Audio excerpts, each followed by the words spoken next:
기도하겠습니다. 하나님 아버지 감사합니다. 사랑하는 랩너트들과 함께 말씀을 나누는 시간을 허락해 주셔서 감사합니다. 오늘 밤에 하나님이 주시는 은혜를 받게 하시며 하나님이 주시는 성령의 충만함을 체험하게 하시며 하나님이 주시는 응답을 받고 현장과 세계복음화를 위하여 세밀하게 인도받아가게 하여 주시옵소서. 우리 옆에 하나님께서 준비하신 세계복음화, 우리 현장에 하나님이 계획하신 그 세계복음화의 모든 분들을 찾는 시간이 되게 하여 주시옵소서. 오늘 우리 모두에게 하나님이 주시는 그 능력의 충만함이 보좌로부터 임하게 하사 우리의 모든 연약함이 무너지며 우리의 모든 한계가 무너지며 우리의 모든 무능이 치유되는 시간이 되게 하여 주옵소서. 예수 그리스도 이름으로 기도합니다. 아멘. 오늘은 사도행전 10장 말씀을 가지고 말씀을 보겠습니다. 한계가 없는 복음 그랬습니다. 하나님의 소원은요, 서론의 모든 민족을 살리는 거죠. 하나님은 아브라함을 부르실 때부터 모든 민족이 복을 받게 하실 것을 약속하셨어요. 창세기 12장 1절에 3절, 너로 말미암아 땅의 모든 족속이 복을 받게 될 것이다. 하나님이 처음부터 말씀하신 게 모든 민족이란 말이에요. 또 이사야 66장 18절에서 19절에 하나님은 이사야 선지자를 통해서 많은 민족들이 복음을 받고 살아나게 될 것, 많은 민족들이 와서 복음 받고 살아나게 될 것을 말씀하셨어요. 다민족 시대에 열릴 것을 이미 이사야 선지자를 통해서 말씀하신 거죠. 예수님께서는 어떻게 말씀하셨습니까? 마태복음 28장 19절에 모든 민족에게 가라. 마가복음 16장 15절에는 만민에게 가라. 사도행전 1장 8절에는 땅끝까지 가라. 이것을 명령하셨거든요. 모든 민족, 만민, 땅끝. 이게 우리 주님의 명령이란 말이죠. 그러니까 하나님의 계획은 어디 있냐? 하나님의 소원은 어디 있냐? 모든 민족 살리러 가라는 거죠. 이것을 깨닫고 누리는 사람에게 하나님은 역사의 흐름을 맡기세요. 사도행전 9장 15절에 하나님이 그래서 바울에게 시대를 맡기신 거예요. 이 사람은 내 이름을 이방인과 임금들과 이스라엘 자손들에게 증거하기 위하여 택한 나의 그릇이라. 하나님께서 이 일을 위해서 또한 우리를 부르신 줄 믿습니다. 이방인을 살리고 임금들을 살리고 이스라엘 자손들을 살리는 응답, 우리 모두가 받게 되기를 원합니다. 그래서 누가 세계 선교에 눈을 뜨느냐, 누가 세계 복음화에 눈을 뜨느냐, 누가 다민족에 눈을 뜨느냐, 이거예요. 여기에 하나님의 관심이 집중된단 말이죠. 그래서 우리의 관심이 항상 이쪽에 있어야 된다는 거예요. 첫 번째 볼게요. 사도행전 9장 뒷부분입니다. 스데반의 순교 이후에 온 유대와 사마리아의 복음이 확산되었어요. 바울이 지금 돌아오는 장면이 있었죠. 사도행전 9장 앞부분에. 지난주에 그 얘기를 했을 거예요. 핍박자 사울이 복음받고 전도자로 돌아오더라. 그 이후에 일어난 일입니다. 온 유대와 사마리아 교회가 평안히 서가고 성령의 역사로 수가 더 많아지게 되었어요. 그 흐름 속에서 베드로가 어떤 사역을 했습니까? 루따라는 지역으로 내려갔습니다. 거기에 루따 지역에 애니아라 하는 사람이 있었어요. 중풍병으로 침상 위에 누운 지 8년이 되었습니다. 근데 베드로가 여기서 복음을 정확하게 전하면서 애니아를 치유하거든요. 애니아야, 예수 그리스도께서 너를 낫게 하시니 일어나 너의 자리를 정리해라. 그러니까 곧 일어났어요. 이것을 보고 루따와 사론에 사는 사람들이 다 주께로 돌아오는 역사가 일어났습니다. 지역 복음화, 유대 지역 복음화에 지금 응답의 문들이 이렇게 열린 거죠. 9장 36절 뒷부분에 보면요. 이번에 욥바로 내려갔습니다. 욥바에는 다비다라고 하는 여제자가 있었어요. 이 사람은 선행과 구제를 많이 했는데 병들어 죽게 되었어요. 근데 루따가 욥바에서 가까워서 제자들이 베드로가 거기 있으니까 빨리 와서 좀 기도해 달라고 이렇게 합니다. 가보니까 이제 다비다가 죽었단 말이에요.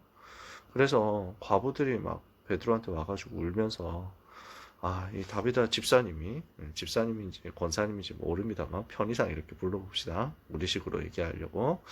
우리 다비다 집사님이 저희를 위해서 이렇게 헌신해 주셨는데 우리 과부들이 생활하기 힘드니까 겉옷 속옷 이렇게 해가지고 만들어서 우리한테 주시고 하면서 막 같이 치유 사역 해주시고 복지 사역 해주셨는데 하면서 막 이렇게 얘기를 하는 거예요.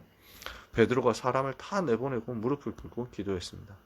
그리고 시체를 향해서 기도하고 시체를 향해서 말했습니다. 다비다야 일어나라. 그랬더니 죽었던 다비드가 살아나 버린 거예요. 이것을 보고 온 요파 사람이 알고 많은 사람이 주를 믿게 되었습니다. 이런 정도로 하나님이 증거를 주시고 역사하신 거죠. 이런 응답의 흐름, 이제 사마리아 복음화 사도행전 8장이 있었고 사도행전 9장에 온 유대의 복음이 전파되는 일이 있었는데 그 속에서 이제는 땅끝으로 가야 된다는 거예요. 예루살렘 복음화 됐죠? 사도행전 6장 7절에 예루살렘의 제자의 수가 더 심히 많아지고 허다한 제사장의 무리도 이도에 복종하니라.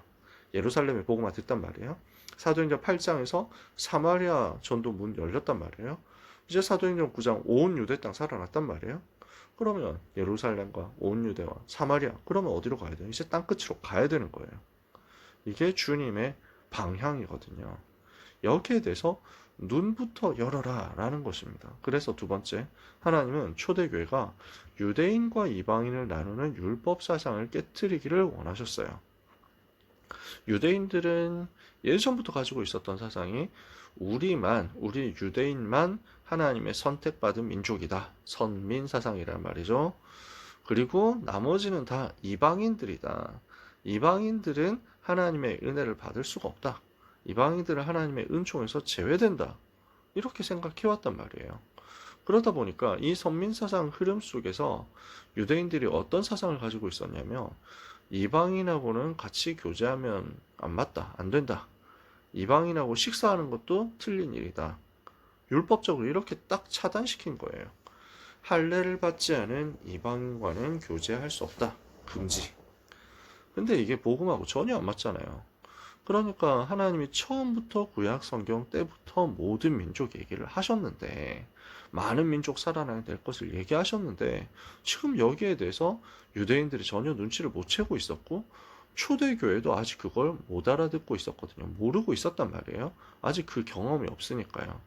그래서 하나님이 사도행전 10장에 고넬료라는 사람이 돌아오는 사건을 통해서 일을 일으키시는 겁니다. 요빠에서 조금 올라가면 가이사랴라는 지역이 있습니다. 여기 둘 다 항구 도시예요. 요빠도 가이사랴도 항구 도시입니다. 특히 가이사랴는 로마 군대가 주둔하고 로마 총독이 여기에 주재하면서 유대를 다스리고 있었거든요. 유대 땅을. 이 가이사랴 지역에 가이사랴 빌립보하고 다릅니다. 가이사랴 빌립보는 유대 땅 저기 북쪽 갈릴리 북쪽에 있는 도시고요. 여기 가이사랴는 좀 항구 도시입니다. 메이저 도시 가이사랴라는 도시로서 제일 이제 그 당시에 중요한 도시는 여기예요. 여기에 로마 군단이 주둔하고 있었다 그랬잖아요. 그 중에서 백부장 고넬료라는 사람이 있었어요. 백인 대장이죠. 100명의 부하들을 거느린 사람이에요. 근데 이 사람의 특징이 어떠냐? 하나님을 경외하고 백성들을 구제하던 사람이었어요. 로마 사람이거든요. 이방인이죠. 근데 아마 평소에 갈급했을 거예요. 로마 그리스 종교는 어떻습니까? 제우스 신 이런 거 섬기잖아요. 헤라 여신 뭐 이런 거 섬기잖아요. 근데 얘네들 특징이 어떻습니까? 되게 더럽거든요. 그리스 로마 신화 여러분 옛날에 보셨나요? 맨날 서로 싸우고 맨날 서로 질투하고 그 다음에 뭐 바람 엄청 피고 그렇죠? 제우스만 해도 바람 핀 스토리가 한 트럭이란 말이에요. 이러니까 바람 피다 안 들키려고 뭐 별 생쇼를 다 하고 그러면 헤라는 그 바람 핀 이 인간을 잡아서 족쳐야 되겠다고 하고 막 돌아다니고 그러면서 죄 없는 사람도 또 족치고 뭐 별의별 짓을 다 합니다. 그러니 요 악한 이것들을 두고 호메로스가 그랬던 것 같은데 제가 잘 기억이 안 나는데 신들을 잘 섬기되 신들을 본받지 마라. 이게 그리스 로마 신들의 특징이에요. 신들을 섬기기는 해야 된다. 왜냐하면 안 섬기면 혼나니까 무서우니까. 하지만 신들은 본받을 존재가 아니다. 이랬단 말이에요. 아마 고넬료 같은 사람은 갈급했기 때문에 이게 무슨 신이냐라고 생각하고 있었을 거예요. 그 당시 그런 사람들 꽤 있었을걸요. 그러니까 이건 진짜 신이 아니다. 어떻게 인간보다 못나고 인간하고 똑같이 죄짓고 인간하고 똑같이 악하게 사는 이런 것들이 신이냐. 심심하면 사람 괴롭히고 하는 그게 어떻게 신이냐. 참신이 있을 것이다. 이렇게 생각을 하고 있는데 유대 땅으로 왔죠. 와서 보니까 유대인들이 섬기는 하나님에 대해서 알게 된 거예요. 여호와 하나님. 그래, 맞다. 눈에 안 보이는 분이 진짜 신이다. 그리고 참신은 이것 뭐 이런 인간 이런 신도 있고 저런 신도 있고 이게 아니라 우주 만물을 다스리시는 유일한 한 분일 것이다. 그래, 그분이 진짜 신이다. 나는 그분을 섬겨야 되겠다 이 생각을 한 거예요. 그래서 하나님을 경외하고 하나님을 섬기는데 어떻게 섬기는지를 몰라. 어떻게 해야 하나님 만날 수 있을지를 모르는 거예요. 그러니까 유대인들한테 물어보고 하나님을 경외하는 삶을 살고 그 다음에 어려운 사람 좀 도와주면 좋지 않겠냐. 바르게 착하게 올바르게 있어야 되지 않겠냐. 이렇게 했단 말이죠. 그랬더니 온 지방과 더불어 하나님을 경외하고 백성을 많이 구제하고 하나님께 항상 기도하고 있는 이 고넬료에게 하나님이 천사를 보내시는 거예요. 10장 3절에 제9시쯤 되어 환상 중에 밝히 봤습니다. 하나님의 사자가 와서 고넬료야 부르는 거예요. 그래서 주여 무슨 일입니까? 일이십니까? 고넬료는 지금 천사 처음 만나는 거 하잖아요. 그러니까 두려워가지고 천사가 이야기합니다. 너의 기도와 구제가 하나님 앞에 상달되어 기억하신 바가 되었다. 지금 사람들을 욥바에 보내어서 베드로라고 하는 시몬을 데리고 와라. 그는 무두장이 시몬의 집에 머무르고 있다. 그 집이 해변에 있다. 알려주는 거예요. 욥바의 피장, 가죽 세공업자란 말이죠. 무두장이 시몬이라는 사람의 집에 베드로가 머물고 있는데 이 사람이 너에게 오면 너에게 하나님 만나는 길을 알려줄 것이다 하고 답을 딱 준 거예요. 그래서 고넬료가 바로 사람 불러가지고 욥바로 보냅니다. 이렇게 하고 있는 동안 이튿날입니다. 그 성에 가까이 갔을 때 베드로는 기도하려고 지붕에 올라갔습니다. 제6시에 기도하려고 지붕에 올라갔는데 제6시니까 정오 정도 되는 거예요. 낮 12시 정도 됩니다. 이때 하나님이 베드로에게 이번에는 환상을 보여주세요. 무슨 환상이 나오냐면 지금 베드로가 정오 정시기도 시간이니까 지금 배고픈 시간이에요. 점심 식사 시간 딱 되는 거죠. 그래서 먼저 기도하고 점심 먹으러 가려고 했던 것 같아요. 시장에서 먹고자 하는 그때, 배가 고파서 먹으려고 하는 그때인데 사람들이 준비하고 있는 때인데 하늘이 열리고 한 그릇이 내려와요. 그릇이 하늘에서부터 내려왔다고요? 근데 큰 보자기 갖고 네 귀를 메어서 땅에 들여왔는데 그 안에는 땅에 있는 각종 네 발 가진 짐승과 기는 것과 공중에 나는 것들이 있었어요. 그러니까 이 그릇이 막 하늘에서부터 음식들이 하늘에서 내려오는 거예요. 근데 그 음식들 뭐냐? 구약의 율법에 의해서 먹어서는 안 되는 것들이었어요. 구약 성경 율법에 레위기에 보면 이런 짐승들, 이런 특징을 가진 짐승들은 부정한 것이니까 먹으면 안 된다. 라고 하나님이 기록을 말씀해 주셨단 말이에요. 그러면 그 시대는 왜 그렇게 했느냐? 간단합니다. 위생입니다. 구약의 율법의 특징이 몇 가지가 있는데, 이거는, 첫 번째 종류의 율법은 인간이라면 당연히 해야 되는 것들이 있습니다. 그래서 살인하지 마라, 간음하지 마라, 부모를 공경하라, 도둑질하지 마라, 뭐 이런 10계명이 나오는 그 중요한 말씀들이죠. 이거는 항상 지켜야 되는 거죠. 두 번째는 그 율법을 지키는 핵심이 그리스도 예수님을 통해서 완성되었기 때문에 그 율법을 지킬 필요가 없고 그리스도 예수님 모시면 되는 것이 있습니다. 그러니까 당장 새 절기를 지켜라. 그런 율법들 있죠. 그래서 그러면 우리가 지금 유월절, 오순절, 수장절 지킵니까? 안 지켜요. 왜냐? 예수 그리스도를 통해서 그게 완성되었기 때문에. 그래서 이런 율법이 있어요. 그리스도를 통해서 완성되었기 때문에 그리스도 모시는 순간 우리가 빠져나온 율법이 있는 거죠. 또 하나의 율법이 있습니다. 또 한 종류 율법. 이거는 구약시대 그 광야를 가는 이스라엘 백성을 위해서 하나님께서 주신 위생과 정결에 관한 율법입니다. 그래서 이런 것들은 하지 마라. 이런 것들이 있어요. 그래서 뭐 감염병에 걸렸다. 그러면은 부정한 사람이다. 진영 밖으로 나가서 감염병이 다 나을 때까지 격리해라. 다 낫고 나면 제사장에게 와서 몸을 보이고 확진을 받고 이제 확실히 다 나았다 그 판정을 받고 이제 백성 가운데로 복귀하고 복귀할 때는 감사 예물 드려라. 이런 것들이 있습니다. 그럼 이거는 격리하라는 거, 전염병이 돌지 않도록 격리하라는 거거든요. 생각해 보세요. 4천 그 몇백 년 전, 그러니까 지금 그때거든요. 모세가 3,400년 전이에요. 모세가 활동하던 시대. 그러니까 레위기가 기록되고 그 율법들이 나오던 시대는 3,400년 전 이야기입니다. BC 1,400년 정도 되는 그때거든요. 그러면 이때 어떤 상황이었냐? 광야길을 가고 있습니다. 그것도 수백만 명이요. 그래서 텐트 치고 지내고 있습니다. 위생이 보장이 되겠습니까? 광야라서 씻는 물도 많지 않은데 마실 물도 별로 없는 그런 상태라고요. 거기에서 뭐 어떤 우려 뭐 그때 당시에 백신 같은 게 있냐, 무슨 의사가 제대로 많이 있냐, 그렇지 않잖아요. 전염병 한 병 돌면 사실은 이제 뭐 끝나는 거거든요. 따닥따닥 텐트 붙어 있는 거 생각해 보세요. 거기에 40년 지냈어요. 근데 전염병 때문에 이스라엘이 멸망했다. 뭐 숫자가 줄었다 이런 게 없어요. 그래서 민수기 보면 백성들의 숫자 세 보는데 인구 체크해 보니까 인구가 줄지 않았어요. 거의 줄지 않았어요. 광야길 가는 가운데 하나님 완벽하게 보호하셨다는 얘기죠. 그 완벽한 보호의 지침 중에 하나가 그 율법이었어요. 그 중에서 그래서 이런 것을 먹지 마라 하는 것들이 있었단 말이에요. 왜 그랬느냐?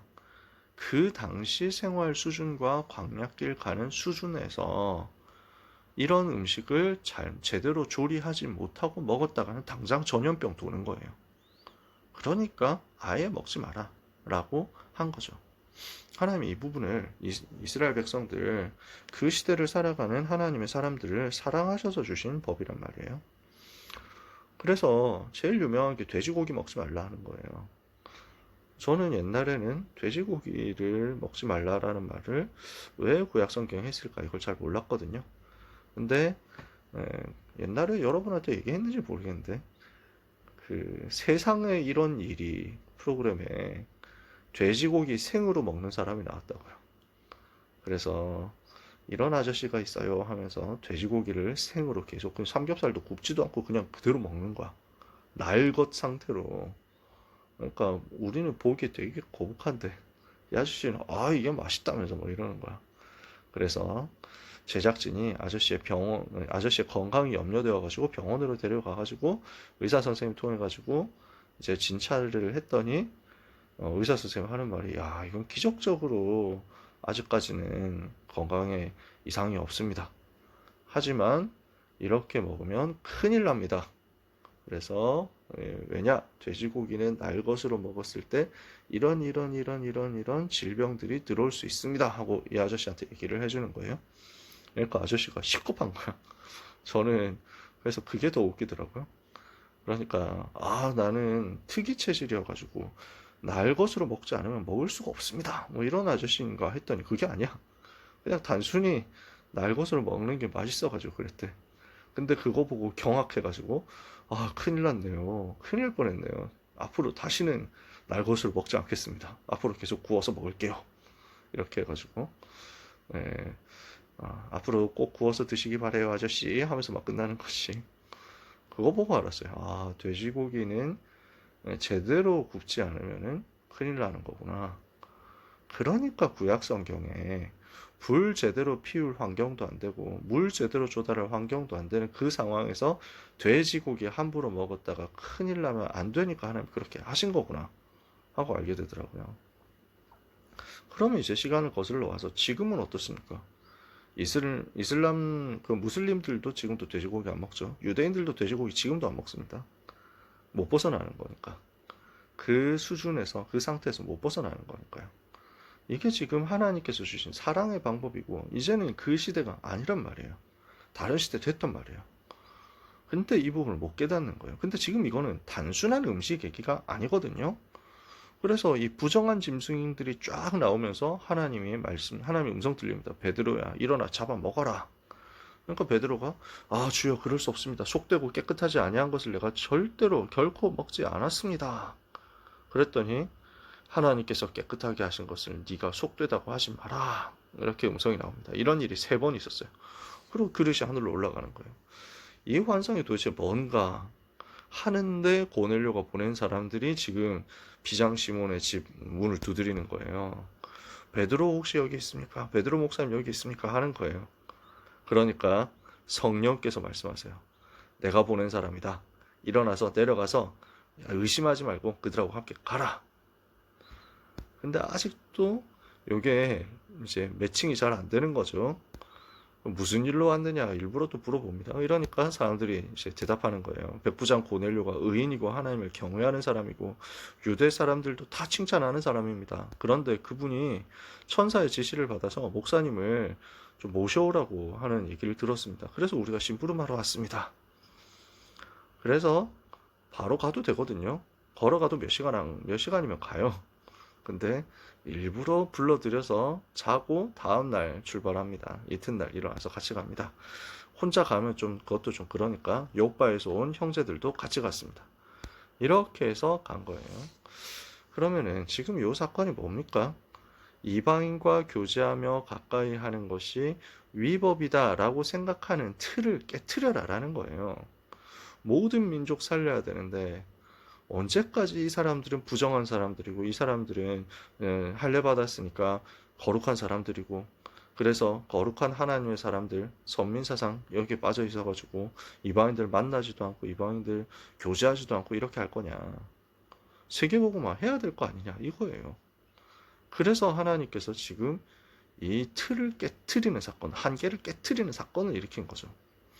그래서 이방인 고넬료를 만납니다. 어떻게 됩니까? 복음 받고 성령의 역사 체험하게 되는 거예요.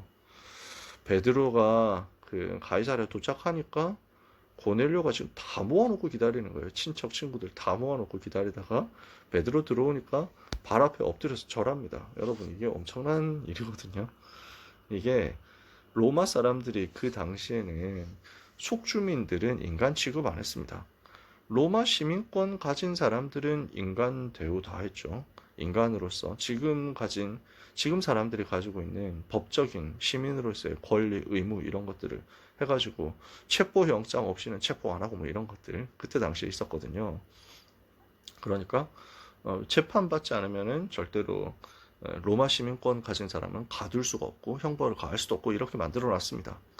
근데 속주민한테는 얄짤 없어요. 속주민은 그냥 노예 취급이에요. 기분 나쁘면 지나가다가 기분 나쁘면 너 왜 나 째려보냐고 이러면서 막 두들겨 패도 할 말이 없어. 그래서 그 유명한 로마 그 정치인 뭐 깨끗하다 하고 막 하는 그런 사람들도 속주민한테는 막 세금 엄청 물리고 일부러 그 이자 엄청 높이 해가지고 억지로 돈 그 빌려준 다음에 그 막 돈 뜯어내고 수탈하고 뭐 아무런 양심의 가책이 없었어요. 그런 시대였어요. 근데 지금 로마 사람인 고넬료가 베드로 앞에 절한다? 얼마나 갈급했냐 하는 거예요. 얼마나 복음 듣고 싶었으면. 일제시대 때 일본 사람이 조선 사람한테 절하는 것보다 훨씬 이게 큰 사건인데 이게 그렇게 하는 거예요. 그래서 베드로가 일으켜서 일어서라 나도 사람이다 이렇게 하면서 여러 사람이 모여있으니까 얘기하는 거거든요. 아, 유대인으로서 이방인과 교제하며 가까이 하는 것이 위법인 줄은 너희도 알지 않느냐. 하나님께서 내게 지시하셔서 아무도 속되다 하거나 깨끗하지 않다 하지 말라고 했기 때문에 부름을 사양하지 않고 왔다. 무슨 일로 나를 불렀습니까? 그러니까 고넬료가 지금 간증을 하는 겁니다. 지금 하나님이 천사를 보내가지고 목사님 모시고 오라고 했습니다. 이제 와주셨으니까 너무 감사합니다. 주께서 당신에게 명하신 모든 것을 듣고자 해서 우리가 다 하나님 앞에 있습니다. 이렇게 지금 상황을 소통을 하는 거예요. 이러니까 베드로가 입을 열어서 얘기합니다. 내가 참으로 하나님은 사람의 외모를 보지 않으시고 각 나라 사람 중 하나님을 경외하며 의를 행하는 사람은 다 받으신 줄을 깨달았다. 야, 진짜 모든 민족 다 복음 받는 거구나. 라고 하면서 만유의 주 되신 예수 그리스도로 말미암아 화평의 복음을 전하사 이스라엘 자손들에게 보내신 말씀 곧 요한이 세례를 반포한 후에 갈릴리에서 시작해서 온 유대에 두루 전파된 이 복음을 너희도 알지 않느냐. 그 소식을 요한의 이야기를 알지 않느냐. 하나님이 나사렛 예수에게 성령과 능력을 기름 붓듯 하셨음에 그가 두루 다니며 선한 일을 행하시고 마귀에게 눌린 모든 사람을 고치셨으니 하나님이 함께 하셨기 때문이다. 우리가 유대인의 땅과 예루살렘에서 그가 행하신 모든 일의 증인인데 유대인들이 그를 나무에 달아 죽였지만 하나님이 사흘 만에 다시 살리시고 나타내셔서 모든 백성에게 하시지 않고 오직 미리 택하신 증인 곧 죽은 자 가운데서 부활하신 후 그를 모시고 음식을 먹은 우리에게 나타나셔서 명령하셨다. 백성에게 전도해라. 하나님이 살아있는 자 죽은 자의 재판장으로 정하시니까 곧 예수 그리스도다라는 사실을 증언하게 하셨고 모든 선지자들도 다 증거하고 그를 믿는 사람들이 다 그의 이름을 힘입어서 죄사함을 받는 것이다 하고 복음을 전한 거예요. 그러니까 예수님이 그리스도로 오셔서 모든 문제를 해결하셨다라는 사실에 대한 정확한 복음, 그를 믿을 때 죄사함을 받는다는 복음을 증거한 거죠. 이렇게 했는데 놀랍게도 그래서 믿겠느냐 이렇게 물어보지도 않았어요. 예수님 영접합시다. 영접기도 지금 같이 합시다. 이렇게 하지도 않았어요. 이 말씀을 여기까지 하고 있는데 성령께서 말씀 듣는 모든 사람이 임하신 거예요. 그러니까 보면 영접 기도를 꼭 그 기도문 따라 해야만 된다 그게 아니라는 걸 알 수 있는 거죠. 무슨 말이냐? 지금 고넬료와 함께 있던 사람들이 얼마나 복음 듣고 싶었고 얼마나 예수님 믿고 싶었던지 이 예수님이 이런 일을 하신 분이시고 그 예수님을 믿으면 하나님의 자녀가 된다라는 말 하는 순간 그 마음속에 다 믿어버린 거예요. 그러니까 그 믿음대로 역사가 일어나는데 성령께서 말씀 듣는 모든 사람에게 내려오신 거예요. 이걸 보고 베드로와 함께 온 할례 받은 신자들이 깜짝 놀랐어요. 이방인에게도 성령 부어주시니까 어떻게 이럴 수 있냐. 이방인들도 성령 받는구나. 이 사람들한테는 충격적인 사건이었던 거예요. 그럴 거랑 생각 못 했거든요. 복음은 들을 수 있는지 몰라도 과연 그 복음 받고 하나님 자녀되고 성령 충만 받는 거 이게 되겠냐라는 것을 생각도 못 했던 거죠. 방언을 말하고 하나님 높이고 이렇게 하는 걸 들으니까. 그래서 베드로가 이야기합니다. 이 사람들이 우리와 같이 성령을 받았는데 누가 능히 물로 세례 베푸는 것을 금지할 수 있겠냐. 예수 그리스도 이름으로 세례를 베풀어서 이렇게 해서 그 가족들이 다 그 고넬료와 함께한 사람들이 다 복음 받고 하나님의 자녀가 되는 겁니다. 자, 이게 지금 사도행전 10장 고넬료 돌아온 사건이란 말이에요. 이 속에서 우리가 찾아야 될 게 뭡니까? 하나님은 모든 사람을 사랑하시고 살리시기를 원하신다. 그 계획 붙잡으라는 거예요. 예수님께서는요, 공생의 3년 동안 어떻게 하셨어요? 어린아이들 찾아가셨어요. 어린아이들 오는 것을 내게 오는 것을 막지 마라. 어린아이들 살리시죠. 병자들 현장 찾아가서 살리시죠. 무너진 자들, 버려진 자들, 세리라든지 아니면 매춘부라든지 이런 죄인들, 이런 사람들도 살려내셨어요. 이방인들도 사랑하시고 살려내셨어요. 이게 예수님이 하신 일이었단 말이에요. 그러니까 우리 주님은 오셔서 사역하실 때 한계 없이 다 살려내셨다고요. 누구든지 주의 이름을 부르는 자는 구원을 받게 되기 때문입니다. 누구든지예요. 그래서 사도행전 2장 39절에 이 성령은 모든 사람에게 주시는 것이고 차별이 없는 것이다 라고 베드로 본인이 이야기했죠. 그래서 그 성령을 요한복음 3장 34절에는 요한이 이렇게 설명했습니다. 이는 하나님이 성령을 한량 없이 주심이니라. 누구든지 예수님 믿으면 구원받고 하나님 자녀 되는 것이다. 그래서 우리는 뭘 해야 되겠습니까? 이 복음이 모든 민족에게 전해져야 되는데 이 일을 막는 잘못된 예틀이 있다면 이것을 깨트려야 된다는 거죠. 생명 살리는 복음 안에 있는 참된 사랑을 회복해야 되겠다. 모든 민족 살리도록, 다민족 살리도록, 만민을 살리도록, 땅끝까지 복음 전하도록 우리의 그릇을 바꿔야 되겠습니다. 이것과 맞지 않는 예틀이 있다. 이것과 맞지 않는 나의 틀린 그릇이 있다. 바꿔야죠. 복음은 한계가 없거든요. 그래서 이 복음의 능력 붙잡고 이 복음 안에서 모든 사람 살리기 원하시는 하나님의 사랑 붙잡고 오늘도 강건하게 되고 승리하는 여러분 되기를 예수님 이름으로 축복합니다. 기도하겠습니다. 하나님 은혜를 감사합니다. 사랑하는 렘넌트들에게 힘을 주옵소서. 살아가는 힘을 주옵소서. 승리할 힘을 주옵소서. 영적 싸움에 승리하게 하옵소서. 흑암 세력이 예수 이름으로 무너지게 하옵소서. 하나님이 함께 하시는 증거가 나타나게 하여 주옵소서. 이 복음으로 충만케 되어 모든 한계 무너뜨리고 모든 민족 만민 땅끝 살리는 제자들이 다 되게 하여 주옵소서. 우리 가는 걸음에 하나님 예비하신 고넬료 같은 제자가 찾아지는 역사가 있게 하여 주옵소서. 오직 성령으로 충만하여 주옵소서. 예수 그리스도의 이름으로 기도합니다. 아멘.